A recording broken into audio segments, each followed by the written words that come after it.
nobody's ever going to find their lawyer online. 20 years later, we now have 46 lawyers across 5 different states. Blue Shark Digital, which services about 250 law firms nationwide. It's not just about delivering great product, but delivering great product at scale. Number of people that do a really nice job with 1, 2, 3, even 5 clients and nothing else. I didn't see anything else on the market that I loved. I had a guy or a woman who I taught everything to. They'd help me build it up, but every 2 years I'd lose that person. I love building and growing stuff. Paid search was really cheap, putting yourself where others are not. Anything Google gives us in local, we want to take advantage of. Are you being creative? How do you differentiate from the kid in his basement from the fact that you are an established firm with incredible thought leaders within it? Pick your poison. You're leaving money on the table. Hello. Today I am really excited to be joined by Seth Price, a unique figure in the legal and digital marketing worlds.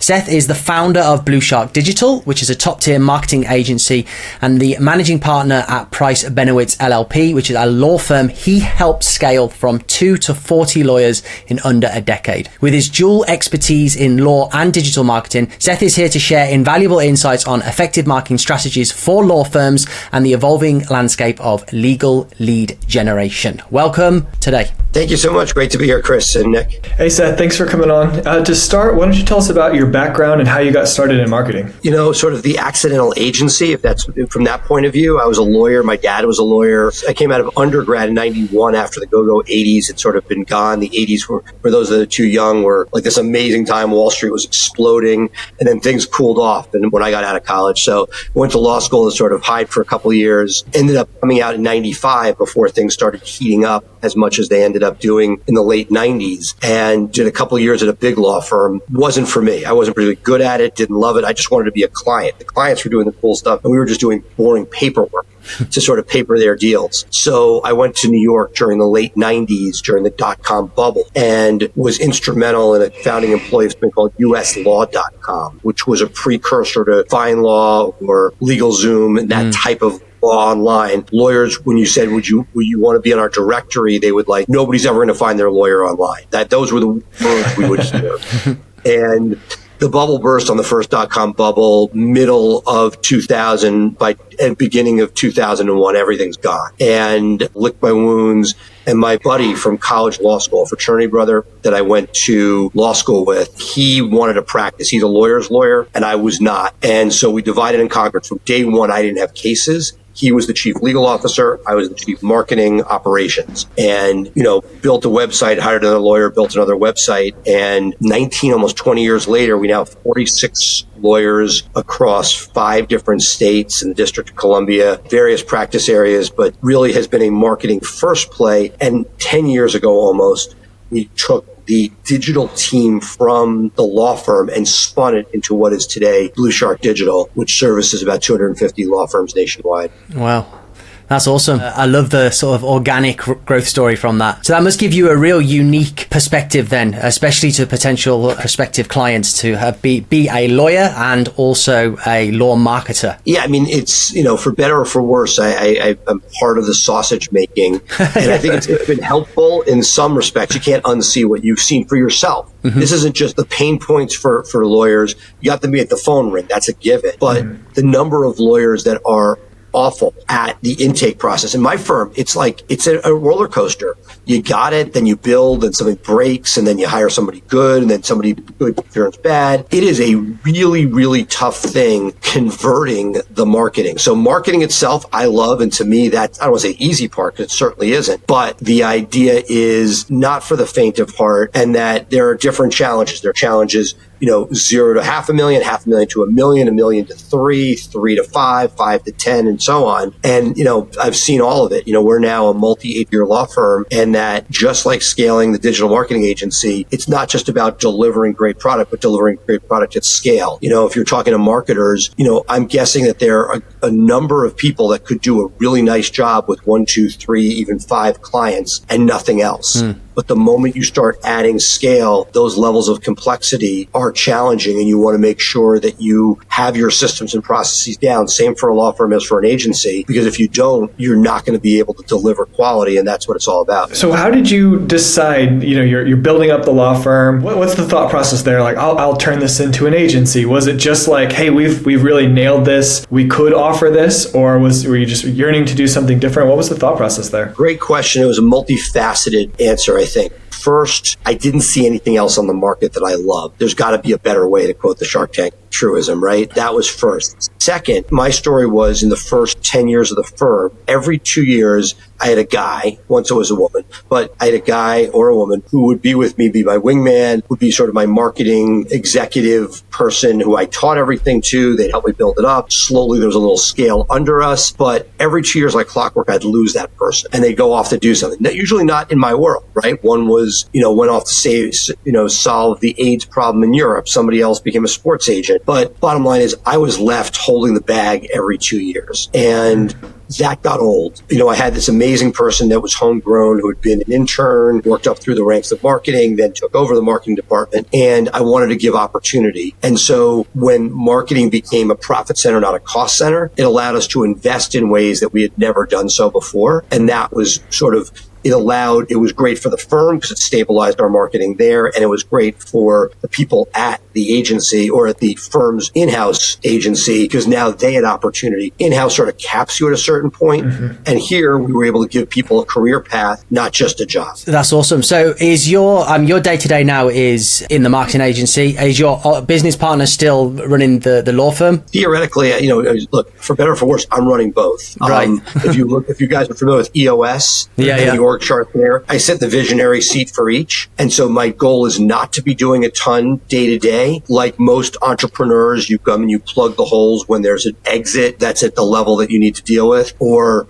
with putting new systems and processes in place. But I've spent most of my time trying to extract myself from day to day. On the law firm side, I still am entrenched in the marketing and not just the digital, but working on other forms of it and trying to build that up. And I think that's sort of been probably, a longer process, cobbler's shoes to a certain extent. Like when you know what you're doing, you're like, I just do this myself rather than the best practices that you should be following, which is we do in every other department of the firm where there's a whole team of people beneath. And at Blue Shark, again, the visionary seat, there's an amazing CEO and COO beneath them, integrator wise. I sort of still have my hand in the business development, still an evangelist, still speak nationally and work with the sales team to try to, build and create. And that's, I think, what I love most. I mean, building two multi-8-figure firms over the last 20 years. The thought is I love building and growing stuff. And so the areas that, with time, you sort of see that the business development team is the fuel to do that. And that I have very good people. I don't get in the weeds as far as how to build out the link building team or the content team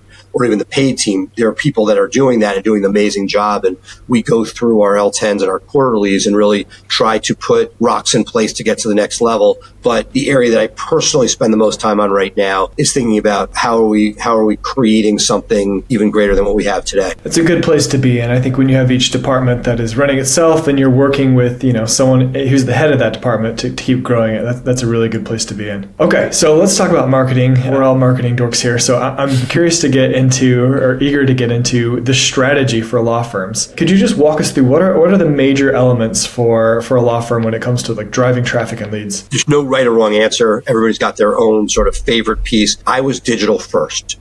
I love the fact that when I came in, people poo-pooed digital.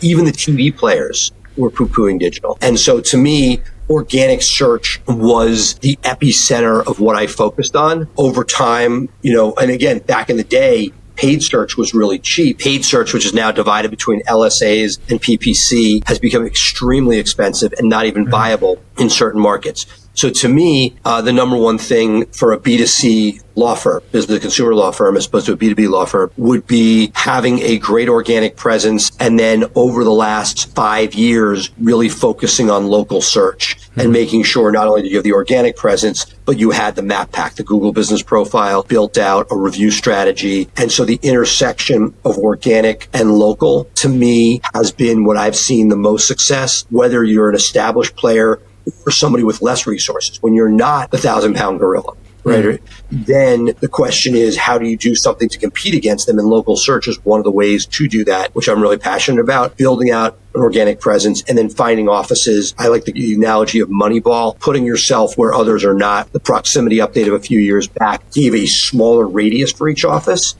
Sucked when you were the dominant player, but gave an advantage to people who were regional players and smaller players, because yes, you can't win this area, but you can win that area. So to me, I've been local first, content and links being the primary focus for driving SEO, and then local, making sure that you're curating and keeping up with everything from service areas to practice areas. Anything Google gives us in local, we want to take advantage of. People marketing across the board. There are people that, can do a closed loop with PPC and track everything. And that's awesome. And I'm jealous if you can sell your Amazon product and have a perfectly closed loop. The multi-touch sale is such a thing now. 10, 15 years ago, a senior guy at Google spoke at a big conference in Chicago. And he was choosing the analogy of cruise ships and how, you might see an ad for Royal Caribbean and then, ask your friends and then look at some reviews and look at the website and then go back to an ad. There were all these different touch points. And I was like, yeah, that's not us. More and more with law firms that. And so, it's frustrating because attribution has become so difficult. Yeah.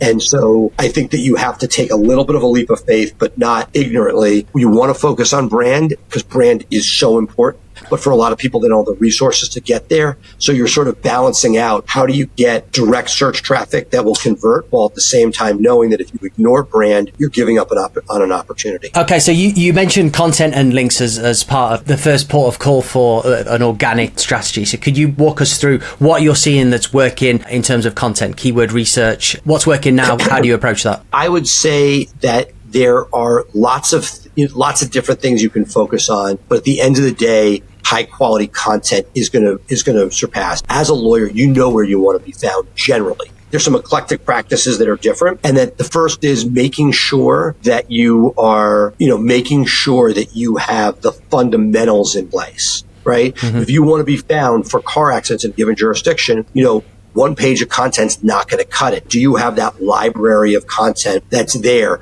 Are you now going to find different niches within that, right? Are you going to find stuff? Are you going to try to pivot and say, hey, there's accidents that people have on, bikes, on scooters, trucks, very, very valuable territory.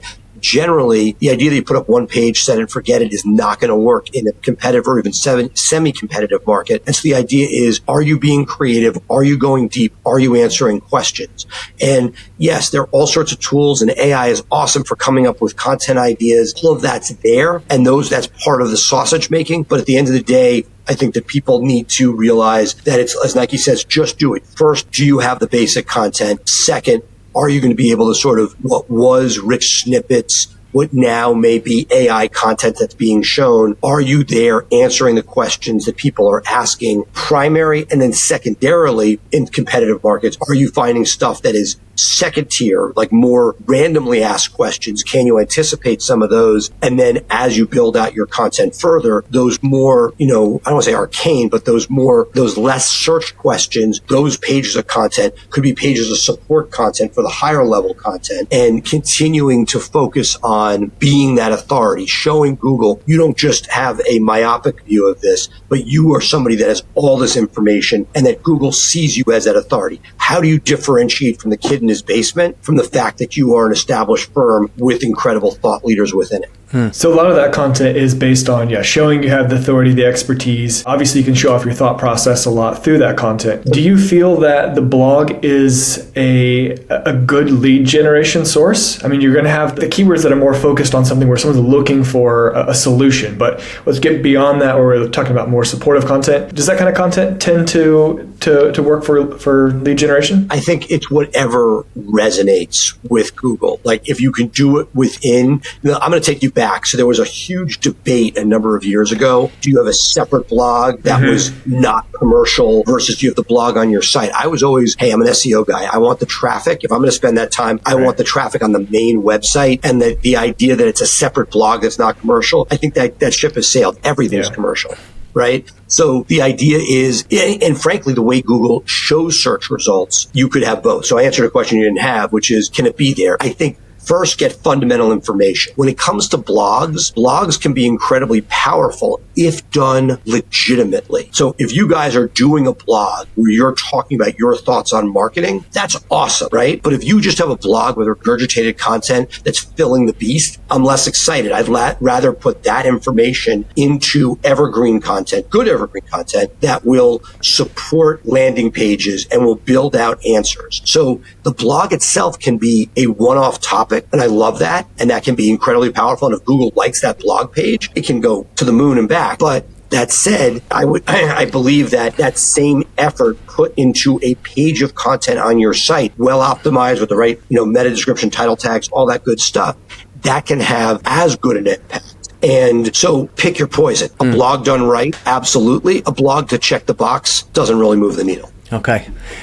You mentioned being in the map pack, obviously how important that is. Let's take an imaginary scenario. You take a new client, they're not in the map pack. What are the first handful of things that you're going to attack to try and get them there? I mean, first is Google Business Profile, right? What used to be a GMB, Google Business Profile is where it's at. Do you have it? Is it, first, is it there? It's not rocket science. There's very good, thoughtful people that study the sort of trends of what works, right? So there's a big trend towards getting a DBA so that your name is there. Are you getting reviews? Are you picking your service areas if it's an appropriate space where you can show Google, hey, I'm not just in this location, but I service these areas. That's not going to get you to knock off a competitive place, but it will get you to get into areas that may not be as competitive. Service areas. A story that I tell often, we've been number one in the map pack for injury lawyer in DC, criminal lawyer in DC, but the injury lawyer profile disappeared from the map pack one day. I was like, the hell? And somebody had gone in, which you can do as an outsider, not a nice thing to do, and change the areas of law from injury lawyer to general practice.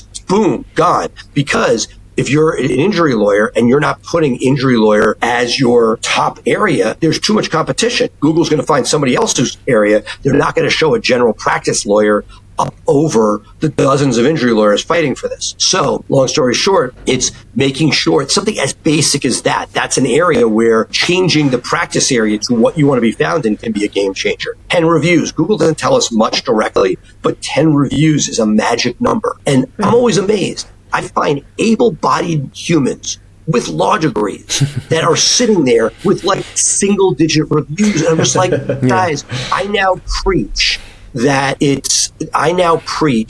you have to think of reviews as being worth $1,000 a piece towards your annual revenue. If you think of it that way, it changes the dynamic, your relationship with reviews. This isn't a nice thing that's good for other people. This is money. Yeah. And if you get people to say it, and this isn't like we all go out to meals, we all take trips and may do excursions. There are all sorts of things. People ask for reviews from Jiffy Lube.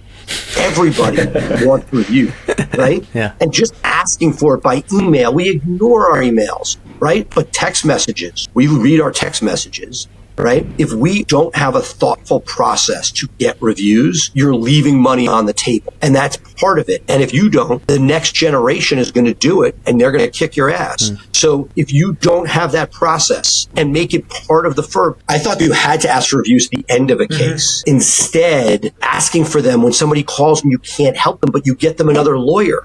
Finding out when somebody gets the settlement before they get their check. Figuring out what that best moment is, really, really important.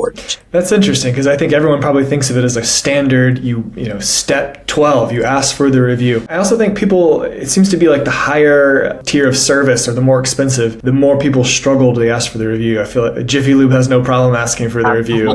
Absolutely. Yeah. So you mentioned links earlier as being a big factor. Could you just tell us, as a closing question, why links are important and what kind of strategies you do for law firms? Links are everything. That's what's designed it. They're everything, they're nothing. Google doesn't want them to work, but they don't have a better way. Everything they're pushing towards is to get away from that. Linkless mentions in theory, but at the end of the day, it's beg, borrow, steal. Become a link whore. Everything you want to do is to signal to Google that somebody else thinks you're a thought. When we finish this podcast, I want to make sure I get a link to both Blue Shark and Price Benowitz. I don't know whether it's of any value from your site, but the goal is to show Google there's an ecosystem that trusts you. It may just be your local ecosystem because that helps with local search in the map pack, but does every one of your vendors that has a website link back to you? If you give money to charity instead of being in a program saying, thank you so much, but I want a link from your website. Each of these things is equity, and Google sees this, the algorithm sees this. as being impactful. Do we know exactly how much? No. But when I see people that do links, it moves the websites. When they don't, it doesn't. 100%. All right, Seth, it's been great having you on. For people who want to connect with you, where can we send them? I'm all over the socials. Feel free to reach out. I'm more Facebook because I'm older. You probably are Instagram guys. But like, friend me, send me a message. I'd love to chat about this stuff all day, every day. And thoroughly enjoyed our conversation, guys. Thanks, Seth. It's been perfect. Cheers. Thank you, guys.